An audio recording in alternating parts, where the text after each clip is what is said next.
Everyone, and welcome back to the Digital Nomad World weekly series. I'm Becky, and I'll be your host. And today we're talking with John Hormaetche about building community for digital nomads. John, welcome to the show. So happy to have you here. Thank you so much. Yeah, I'm really happy to be here. Well, I'm excited because I know you have a lot of experience with building community. And before we start, I'd love to hear about your background and how you started your digital nomad journey or working with digital nomads. Yeah. So yeah, thank you so much. My story, I studied business as a background. I'm originally from Bilbao, from the north of Spain. And back in 2012, I started my professional journey in the co-working industry. And it was in 2015 when I decided to move back to Spain, to a little town called Javea between Alicante and Valencia.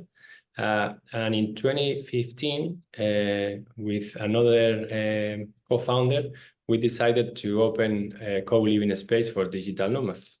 So you can imagine, like around 2015, the world of digital nomadism wasn't very developed. I think around 2014, there were 2013 maybe, the first few digital nomads were traveling, going to Thailand, to Chiang Mai, to Ubud.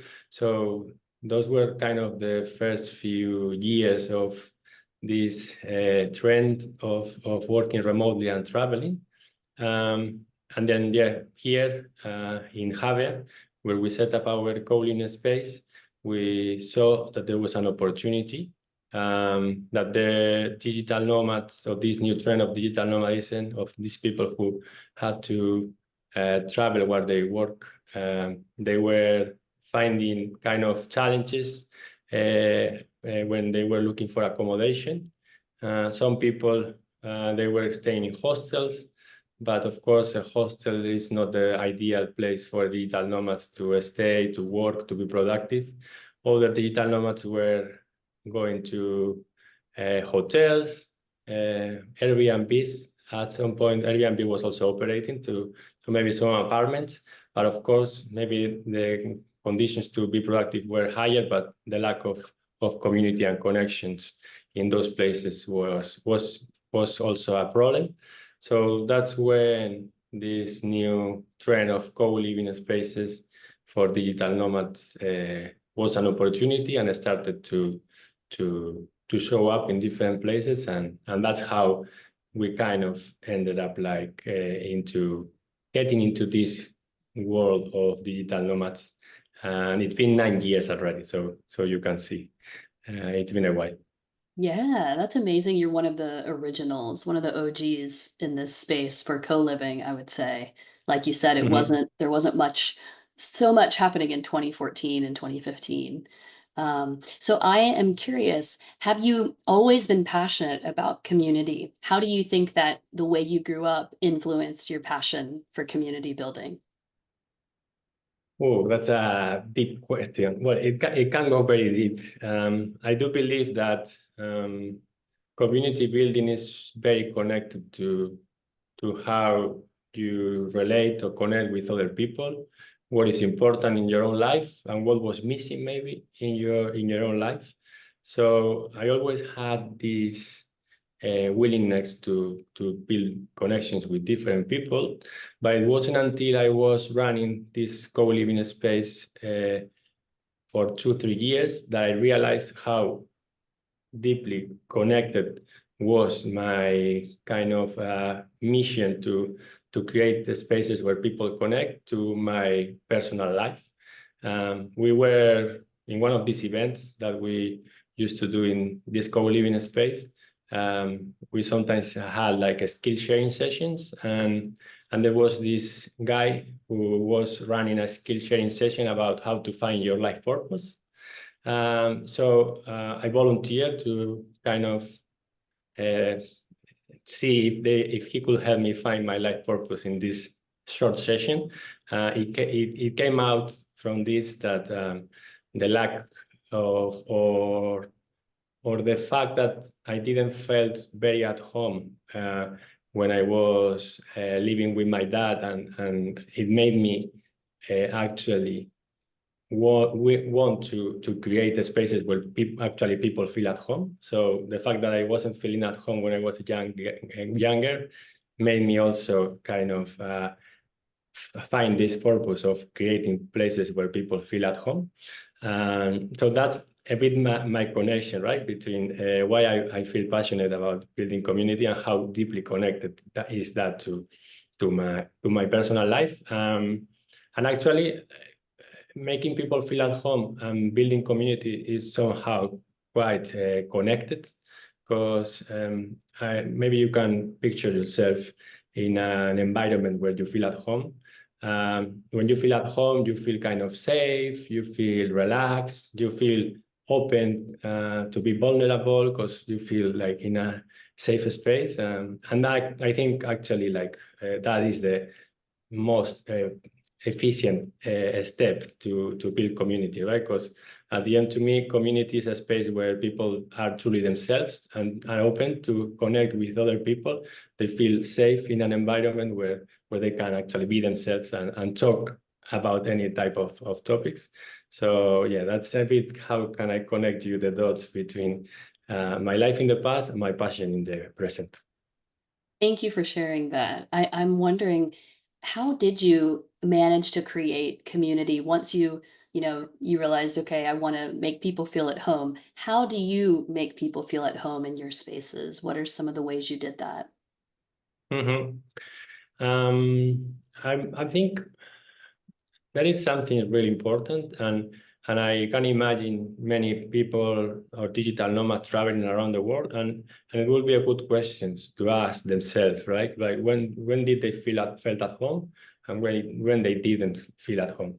In many cases, one of the key, I'm sure, key environments when they felt at home, it was probably that there was somebody actually who cared about them. Like I can imagine wherever you go, it doesn't have to be a co-living space, or it doesn't have to be a hostel or a guest house, wherever.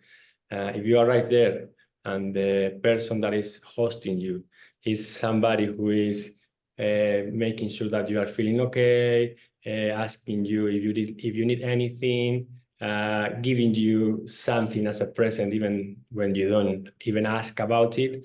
Those people usually are very generous and care a lot about whoever they are hosting. Usually, when there are people caring about you, I think that's a very good first step for you to feel at home. Because as I said before, like a place where people care about each other is usually a home. And also, it happens usually that when you arrive to a place where you feel that they are caring so much about you, you instantly change also your perspective, your intentions, and you also want to contribute back, because you feel like a bit like, oh wow, they are giving me so much, so I want to actually give back. And that this interaction of I give you without expecting anything in return because I care about you, and I give back because I care about you as well because you are caring about me. This is what creates a place where we feel at home. In contrast, if you go to a place and you feel like, I don't know, like people are not caring about your arrival, or the room is dirty, or you feel like they are not like kind of making you feel like protected, or I'm sure that's a place you can easily recognize as a place that you don't feel at home. So care, to me, from anybody who is in this case running a hospitality property business, is the number one factor to make people feel at home.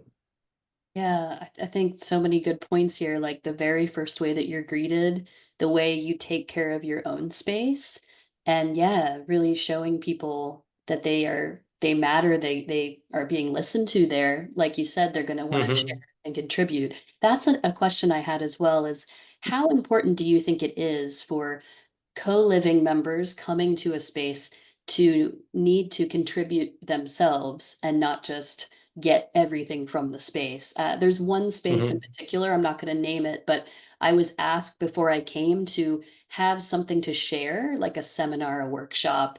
That was part of my admission process.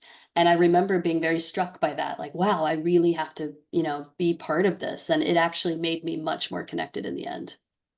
Yeah.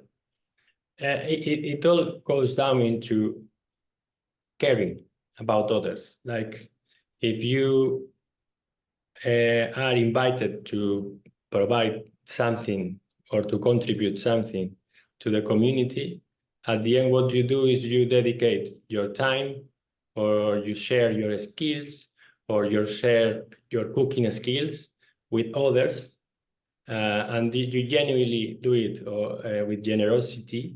So you are actually investing your time to provide that time to or value to other people. And at the end, that is like a giving process, no? Like I give you something, I care about you because I'm providing or using this time for your benefit. So I think that's one of the key elements when you run a co-living space, that you actually encourage people to contribute and not just to consume, which sometimes we might be experiencing a certain type of co-living where the whole agenda is full of activities. All events are kind of already created by the operator in this case, so everything is done to you. You sometimes many co-living operators have also that fear, right? Because a guest is usually paying for a service, and people are quite afraid of asking them something again to do for the community or for the experience. Because how can I ask a client who is paying me money to create an event or to provide something back, right? Sometimes it's hard to ask for that, but then when you realize how that impacts the quality and the experience of not that person who is actually providing something to the community, but also to the rest of the community members, when you create an environment where everyone is caring about each other, where everyone is contributing, I think that's when the magic happens, right? Because what you do is you create a space where everyone is caring about each other. What you do when everyone cares about each other, it's a place that you feel at home, as we said before, because it's a home environment. You feel cared, you feel safe. When you feel safe, again, you kind of feel comfortable to share, to open yourself up, to talk about those things or topics that are more meaningful to you. And that opens a space also for personal growth, for professional growth. So by that single act of asking everyone to contribute, you are already providing something more meaningful, which is actually a place where people can be truly themselves. And from there, to me, is when personal growth and transformative experiences start. But as I said, yeah, you if you are facilitating a space like this, genuinely, you as an operator, you need to be willing to genuinely care about the people you are around, be honest, transparent, and when that happens, then with the different ingredients, yeah, this type of experiences can happen. Yeah, I can only imagine how the magic can happen when you have this, like, I imagine like a cozy space, like that home-like environment. Do you think it's also important to have like a bigger, if you can find a property with this, a bigger room where there's maybe a projector set up, there's a space where you can give a presentation? Because I feel if I come into a space like that and I see that room, even if nobody's doing anything in there, I think, oh, there's a possibility for me to contribute. Or if there's couches in that room and I feel I can be cozy, people can watch me give a presentation or anything like this, a skill share, then maybe Mhm. I would feel it's more likely I will do it. Do you often Hmm. see in a lot of those type of spaces and or in co-livings? Yeah. I think what is more relevant is the role of the person running the space and how it's facilitated, right? Like what are the structures to how can people contribute? How do you know when you arrive there if you are able to contribute? If you want to contribute, how can you do it? Who you need to talk to? And what are the spaces you can use to do that? Um, so I think at the end there are many different elements, and as you said, like physical spaces are also really important, but not only as a conference room to know that you can give a presentation, but also many times when we think of co-living spaces, we think of very not noisy, but places that for extroverts, right? Like those places for extroverts where there are many people living there and you want to meet a lot of people and it's funny because actually not, or I wouldn't say like most, maybe half or even less of the people who come living are extroverts, right? Many of the guests are many times introverts. So to me, what builds a strong connections is actually being able to understand what type of spaces people need to connect on a different level depending on their mood or the time of the day. Like we don't always want to go to the main living room to talk to 10 people at the same time around a glass of wine. Sometimes we need a space for a small talk, like for an intimate talk, maybe with 2 3 people, or to read a book by ourselves. So to me, what is more meaningful is actually how do you provide these spaces for people to use whenever they have the energy to do one thing or the other, or for those who are maybe more introvert, more extrovert. So then you provide these opportunities for them to connect in a meaningful way, based on their energy and the moment of the day.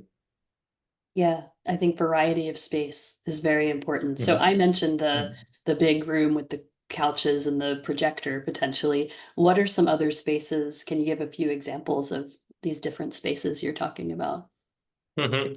So, for example, I have an example. Well, I used to work for this co-living space. It's called Sananco. So, Sananco, an example of when I was working at Sananco, for example, it was a place that we transformed from a co-working space to a chill room, and it's called chill room. In this case, for that, right, to provide a space that is not the main living room area, that can accommodate those people who are maybe looking for more intimacy or more relaxing time or quieter moments. Because yeah, you don't always when you are living for a month in one place, and if you are even sharing the room, you don't need to see people and be with people all the time. You really need those intimate spaces to take care of yourself. So yeah, this is just a small example, of the spaces. But I mean, I'm on the after the 9 years I have been working for this co-living space. We have hosted more than 1,000 digital nomads. The time has passed so fast, and we went through COVID times, and we have seen a shift of digital nomadism before COVID and after COVID. And this day, I still feel like that the willingness to connect, and that we have, and that digital nomads have in many cases is quite huge.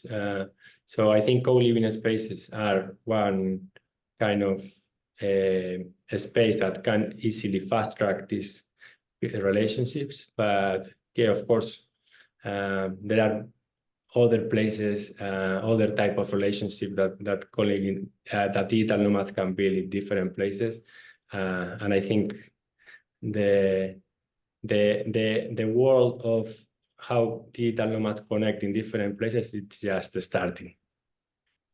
Yeah, I did have a question for you about like if you've seen a shift and what kind of shift you've seen post-COVID. Do you think people are wanting community more and more or less? Mhm.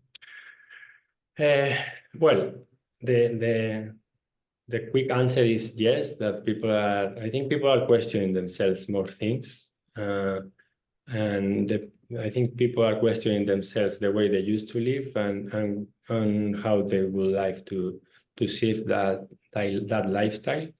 COVID also allowed people to work remotely. So working remotely opens up different scenarios for you and different ways of living. Um, I can see like a pre and post COVID digital nomadism trend. I think there was like and it wasn't only COVID, but it was also the time that has been passing through. Like I do see like at the beginning when I started in this co-living journey, when I met the first digital nomads, I could see how they felt like kind of the pioneers, the people who were kind of discovering the path and clearing the path for others to follow, the path of freedom, the path of working from wherever you want, of working whenever you want, because there was also very attached to the freedom of being wherever you want. There was the freedom attached of working whenever you want, the flexibility of working at different times. That was very connected to this sense of freedom and this sense of leadership of these first digital nomads. And then when COVID hit, many people from the corporate world also started to travel and work remotely. And I can see a trend where many of them might not be freelancers or entrepreneurs. Many of them might be still working for corporate with a fixed schedule or 9 to 5, but remotely. So I think that also has with the amount of time that the digital nomadism has been going through, I think that also brought like an interesting point of view and sometimes divided a bit the type of digital nomadism, the ones who are more hardcore and feel like connected to the origins with the new ones. But I do still feel that we all look for connections. At the end, I think for digital nomads, who are usually people who are going out of the track, following a different path than the regular path, I think that like a realization of sometimes that I don't belong that much that place that I come from, and I belong a lot more to the people that I'm meeting while I travel. My life past, I leave my past life behind, where people are getting married, where they are buying houses and are following this traditional life. I realize that I don't like that, and I'm gonna start exploring this new journey of traveling and working remotely, and let's see what happens. Then I think you realize that you have a lot more things in common with those people who you've been meeting while traveling and working remotely, and sometimes you feel you belong even more to these people, and even I think you even have conversations that you never had before with those people or those friends who you knew since you were 12 or 15 years old.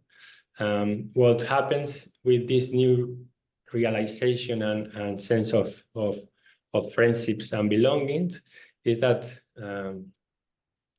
digital nomads tend to travel from one place to the other and keep in relationships, and the grounded feeling of those relationships is hard.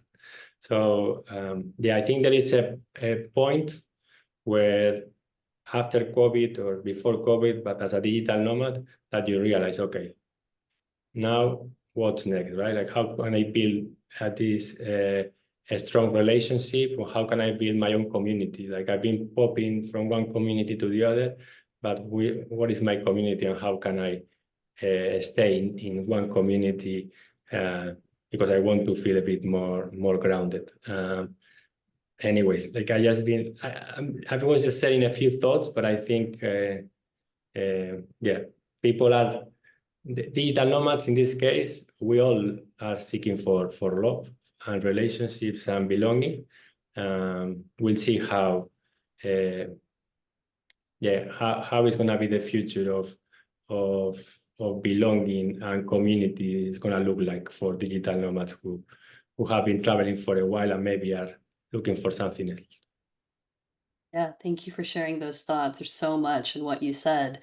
What has been I don't know if you've discovered how you found your meaning and your sense of belonging. Do you think you know the answer to what you said that nomads are searching for? Yeah, there was an interesting question, a bit connected to the first question you asked me. My life purpose, so to say, we could express it as I create spaces where people connect in a meaningful way. And one of my colleagues one day, he asked me like, but what does it mean to you to connect meaningfully? And at that point, I was a bit shocked. I was like, wow, so I'm building spaces where people connect in a meaningful way, but what does connecting in a meaningful way mean to me, right? I think I've been for 9 years, I'm not working in the co-living anymore, but I've been for 9 years super involved into providing the space and making sure everyone feels at home, that I kind of forgot about me. So I think to me, at this moment, it's quite simple what it means. And since I had a baby 10 months ago, and I have a partner that I love so much, I have very few friends that I love, that are very present, and that I feel very comfortable to be just myself with them. And by having that, to me is more than enough. Yeah, I think less is more, and yeah, and I don't know if you have a baby, but when you have a baby, you realize that you don't have capacity to many friendships and many people around. So yeah, that's to me what it means. Thank you for sharing that. I do know that there are digital nomads with children, but I think what you said, less is more. I do notice digital nomads as they start building their communities with other nomads, they start traveling to fewer places, and they stay longer, and I think they do can start and continue to look for their purpose or where they're going to feel that they belong Mm-hmm. the most. So yeah, I'm glad to hear that you have found that, and congratulations on the baby. Um, Mm-hmm.